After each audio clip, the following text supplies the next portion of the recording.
महाक्रांतीवीर लहुजी साळवे यांच्या पुणे संगमवाडी येथील समाधीस्थळी उद्घाटन केलं आणि मी शपथ घेतली, मी जगेन तर देशासाठी, देशातल्या अन्य अत्याचाराला मुक्त करण्यासाठी, मी जगेन तर देशासाठी आणि देशातल्या अन्य अत्याचाराला मुक्त करण्यासाठी, मी मरेन तर देशासाठी, देशातल्या अन्य अत्याचाराला मुक्त करण्यासाठी।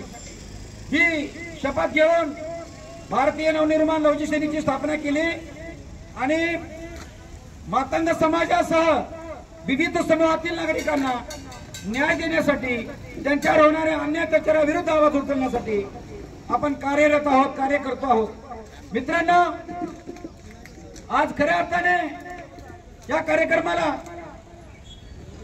मालवणी विभागाचे, मालवणी पोलीस स्टेशनचे वरिष्ठ पोलीस निरीक्षक माननीय शैलेंद्रजी रघुनाथजी नगरकर साहेबांनी उपस्थिती दर्शवली, त्याबद्दल त्यांचा देखील मी आभार व्यक्त करतो। त्यांच्या